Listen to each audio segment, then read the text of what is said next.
हम जहां खड़े हैं, हम जहां बैठे हैं, अगर इस शब्द की यही पालना नहीं होती है तो संगठित नहीं हो सकते।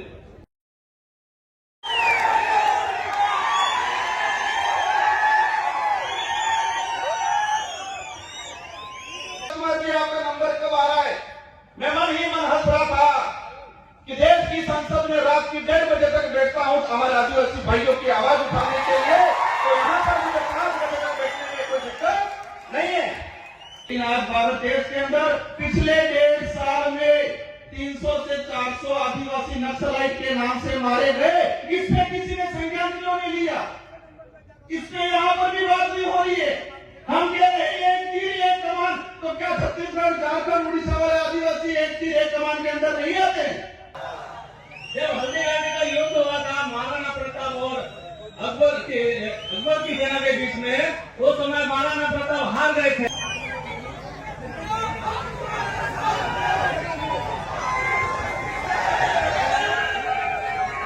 सभी को धन्यवाद।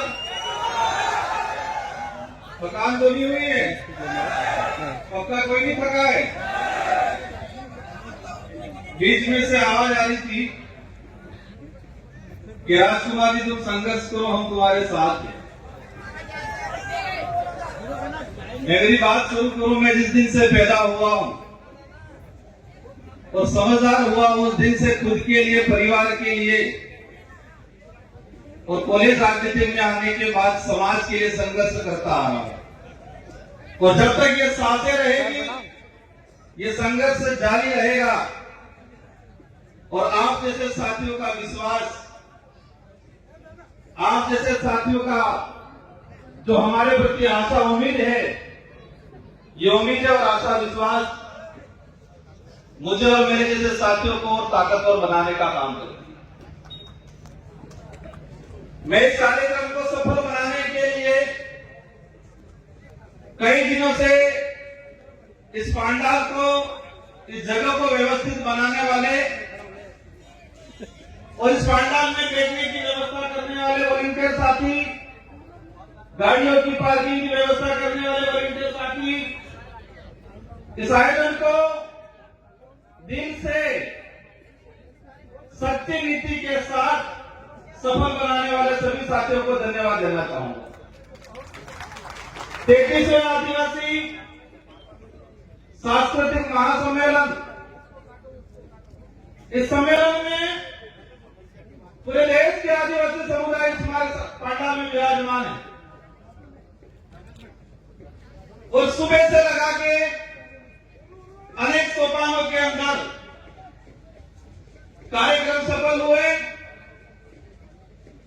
1-1:30 बजे हम पहुंचे और तब से अनेक वक्ताओं को सुना। आपने भी सुना, मैंने भी सुना। सबने अच्छी अच्छी बातें की, अधिकतर बातों पे तालियां बजी, अधिकतर बातों पे जयकारे लगे। एक बात कॉमन निकल के आई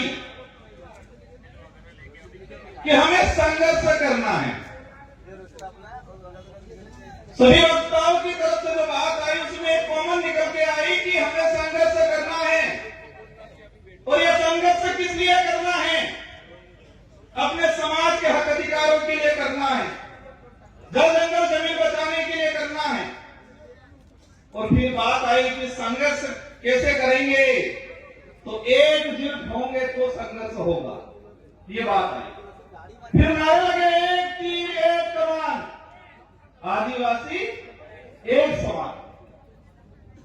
हम जिस मंच से, जिस जगह से हम बोलते हैं, हम जहां खड़े हैं, हम जहां बैठे हैं, अगर इस शब्द की यही पालना नहीं होती है तो संगठित नहीं हो सकते।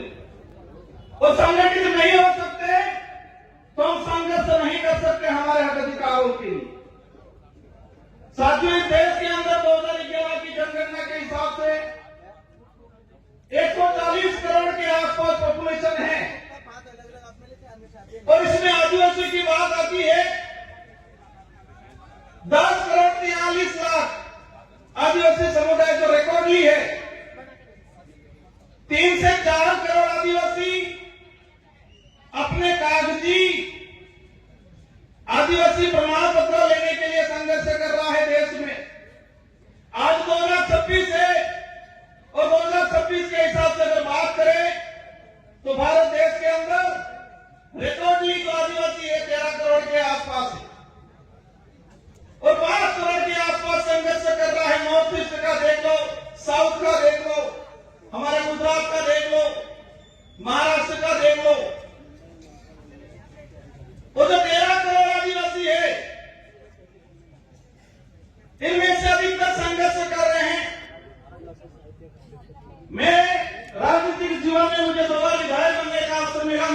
विधानसभा क्षेत्र की जनता की ओर से और आप जैसे साथियों की बदौलत मेरे संसदीय क्षेत्र बांसवाड़ा डूंगरपुर की जनता की वजह से मुझे सांसद बन के अवसर मिला। मैं बैठे बैठे विचार कर रहा था, कई साथी पूछ रहे थे राजकुमार जी आपका नंबर कब आ रहा है। मैं मन ही मन हंस रहा था कि देश की संसद में रात की 1:30 बजे तक बैठता हूं हमारे आदिवासी भाइयों की आवाज उठाने के लिए, तो यहां पर मुझे 5 बजे तक बैठने में कोई दिक्कत नहीं है। जिस देश की संसद में भूखे प्यासे रात की 1:30 बजे तक बैठा हूं आदिवासियों की आवाज बनने के लिए, तो मुझे यहां पर रात की 6 बजे 7 बजे 8 बजे तक बैठने में कोई दिक्कत नहीं है। मन ही मन लग रहा साथियों, संघर्ष करना है तो संघर्ष करना है तो पेशेंस रखना है हम सबको।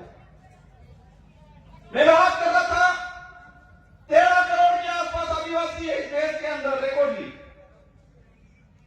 पूर्व में पैसा कानून को लेके 5वीं अनुसूची को लेके फॉरेस्ट एक्टों को लेके बात की, तो 13 करोड़ में से अधिकतर आदिवासी समुदाय संघर्ष कर रहा है। कोई आरक्षण के लिए कर रहा है, कोई अपना घर बचाने के लिए कर रहा है, कोई अपनी पहचान को जिंदा रखने के लिए कर रहा है, कोई जल जंगल जमीन के लिए कर रहा है। फॉरेस्ट एक्ट की पूर्व वक्तव्य में बात की, भारत देश के अंदर 25 लाख वन अधिकार अधिनियम के दावे प्रक्रियाधीन पेंडिंग पड़े हुए हैं। 25 लाख, एक परिवार में 5 सदस्य भी अगर मान लेते हैं तो 1 करोड़ 25-30 लाख के आसपास जनसंख्या हुई। मतलब यह हुआ पहला संघर्ष कि वन विभाग के अंदर रहने वाला भारत देश का आदिवासी 1 करोड़ 30 लाख के आसपास, जो सरकारी रिकॉर्ड है, मेरा रिकॉर्ड नहीं है, जो फॉरेस्ट एक्ट के तहत दावे प्रक्रियाधीन चल रहे हैं, 1 करोड़ 30 लाख आदिवासी वन विभाग में बैठा हुआ संघर्ष कर रहा है और कागज में नहीं आया है रिकॉर्ड में, वो 1 करोड़ और होगा। देश के अंदर वन विभाग के बाद चारागाह बिराना जमीन की बात आती है, और चारागाह बने बिराना जमीन की बात आती है। मैंने जो पार्लियामेंट में जो रिकॉर्ड निकाला है उससे मुझे जानकारी मिली है कि 2.5 से 3 करोड़ आदिवासी चारागाह बिराना जमीन पे बैठा हुआ है, वह संघर्ष कर रहा है कागजी अधिकार लेने के लिए। साथ ही बात की बात समझना पड़ेगा, हम अधिकार की बात कर रहे हैं। इस जमीन पे हमारा पुरखाई अधिकार है, हम कहते हैं इस देश के मनोमालिक हैं, लेकिन कागजी अधिकार के लिए संघर्ष कर रहे हैं। कौन सा अधिकार चाहिए? कागजी अधिकार। उस जमीन पे आजादी से पहले हमारे बाप दादा बैठे हैं, उन्होंने कुआं खोदा है, मकान बनाया है, लेकिन उसके पास कागज नहीं है। अब ये समझना पड़ेगा कागज कब जाएगा उस परिवार में, उस समाज में। जब एजुकेशन जाएगा, स्कूल जाएगी, पढ़ा लिखा होगा तो कागज जाएगा। जिस समाज में एजुकेशन ही नहीं गया, आज पहली पीढ़ी एजुकेशन प्राप्त कर रही है और उनसे कहा जाता है कि अधिकार हो तो कागज दो, ये कागजी अधिकार।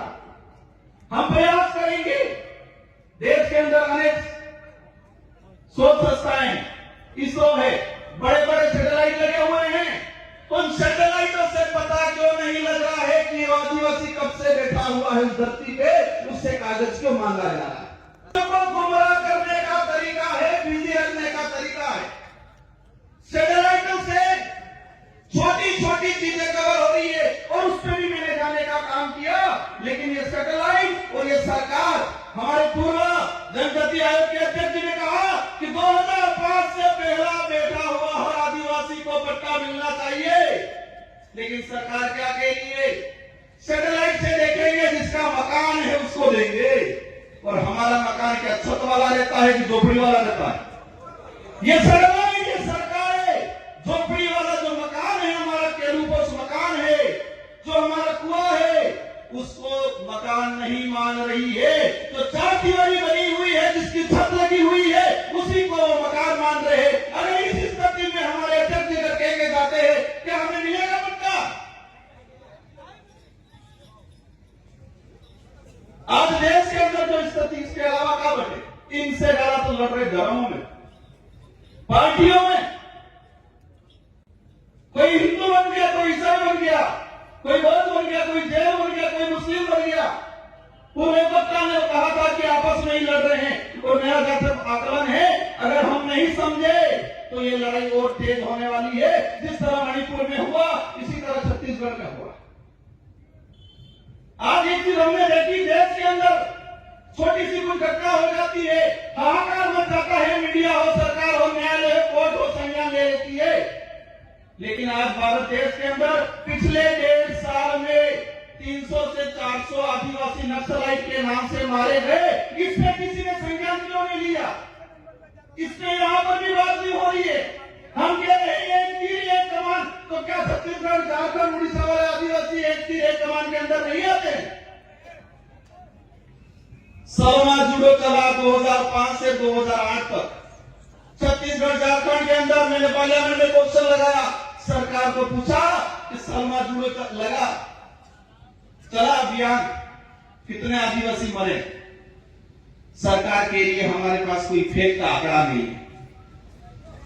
इंसान मरा है, भारत देश का नागरिक मरा है, और सरकार के लिए कि हमारे पास पूर्ण कोई आंकड़ा नहीं है।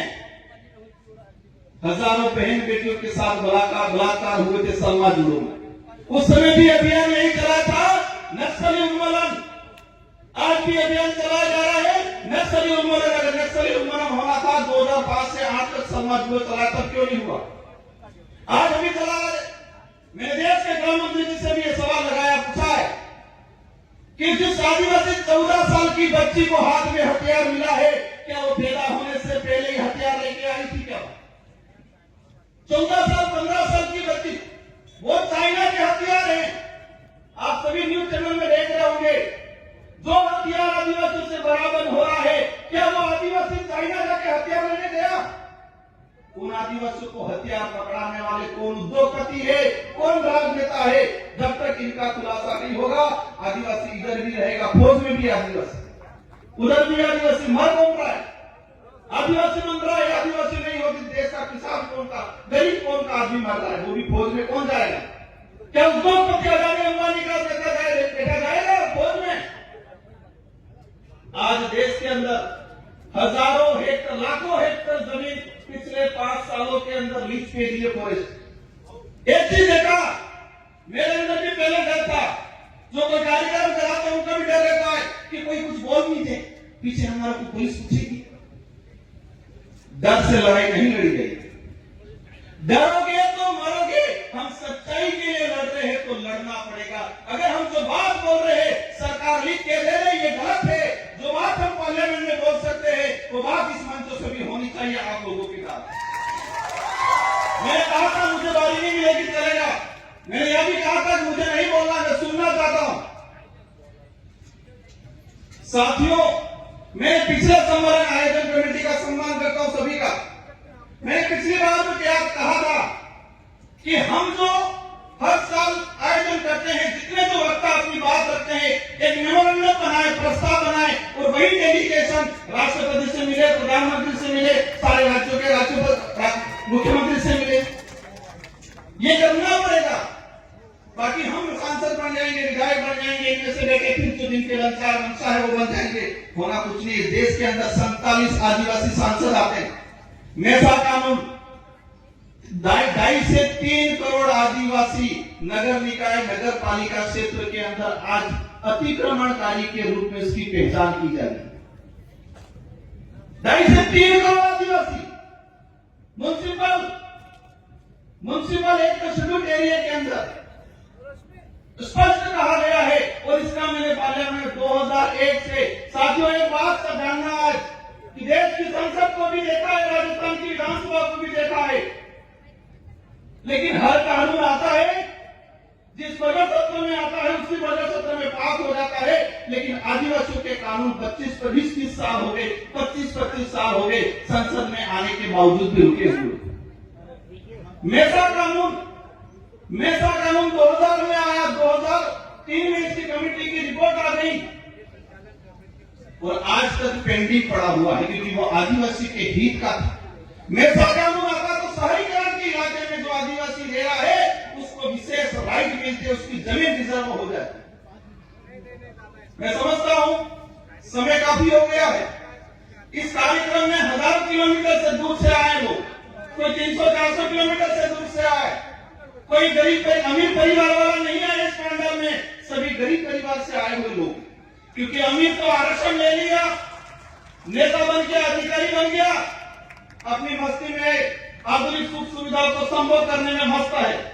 सारे ऐसे नहीं होंगे, 10% है हमारे बीच में अधिकारी कर्मचारी आए हुए, इनका सम्मान करता हूं मैं, लेकिन अधिकतर रिजर्वेशन का लाभ लेते हुए घर पे बैठे हुए। इस पांडाल में मजदूरी करने वाला भाई आया हुआ है।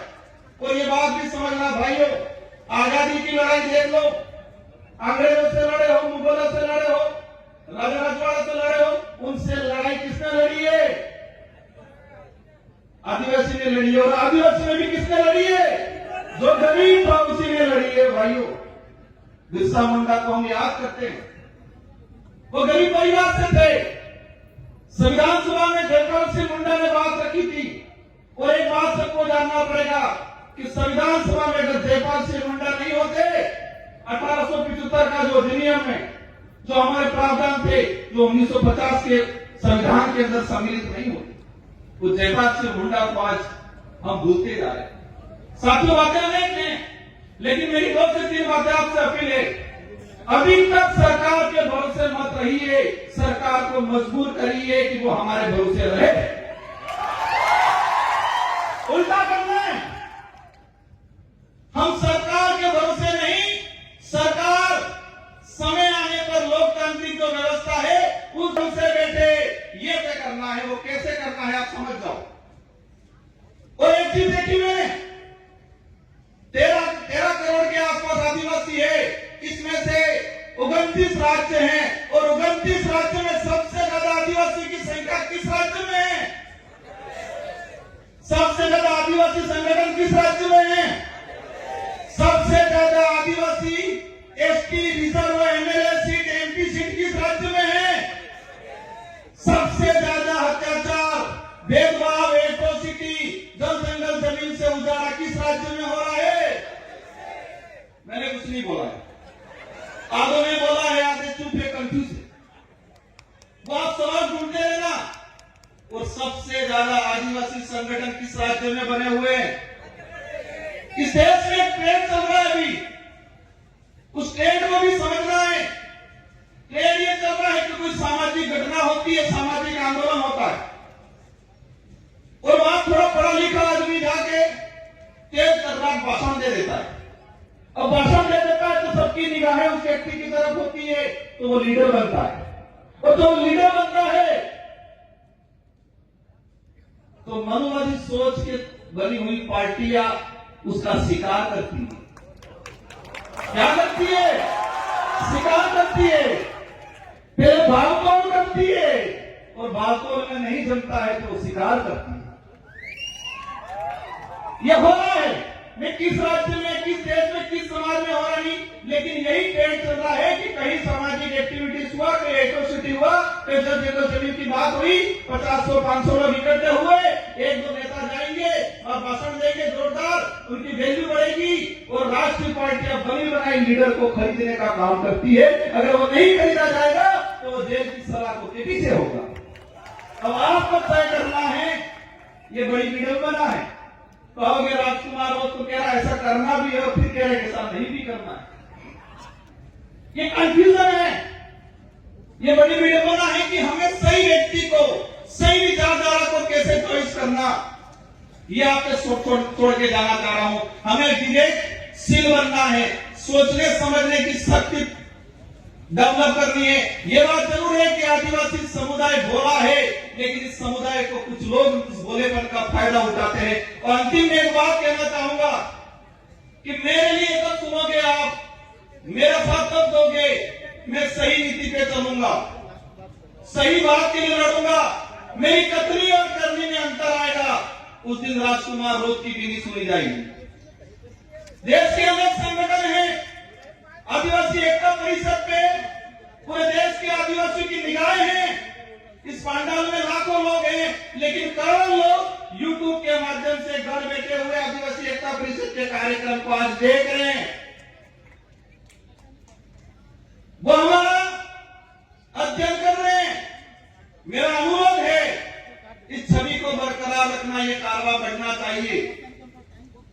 हमें स्वच्छ सही नीति से संगठन को चलाना है। मैं तो एक आदिवासी समुदाय का एक मामूली आदमी होने के नाते मेरा हमेशा सहयोग रहेगा।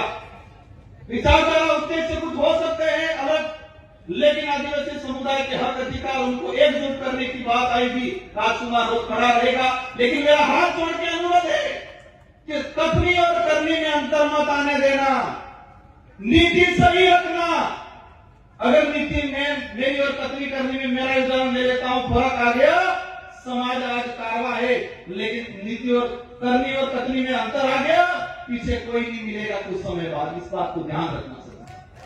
समाज को जरूरत है, समाज हर बार ठगा गया है, हर व्यक्ति से ठगा गया है, हर संगठन से ठगा गया है। हम प्रयास करते हैं, हम सबको मिलकर प्रयास करना है, क्योंकि एक बार कोई लीडर बनता है और वो कोई गड़बड़ कर देता है, समाज ठगा हुआ महसूस करता है। कोई संगठन बनता है, उस संगठन से आग लगती है, अगर वो संगठन कथनी और करनी में अंतर कर देगा तो समाज ठगा हुआ महसूस करेगा। भाइयों, आजादी के बाद से हजारों बार आदिवासी समाज ठगा हुआ है, व्यक्तियों के द्वारा, संगठनों के द्वारा। हम प्रयास करो, आप ज्यादा कुछ नहीं कर पाओगे चलेगा, लेकिन कथनी और करनी में अंतर मत आने देना और सही नीति से, निष्पक्ष नीति से हमें आगे बढ़ना है। इन शब्दों के साथ आप सबको धन्यवाद, आभार। जय जवाहर, जय भारत, जय वीर गुरुदेव, जय संविधान। एक तीर एक कमान, एक तीर एक कमान, इस नारे की भावना है, उसको जिंदा रखना। जय जवाहर।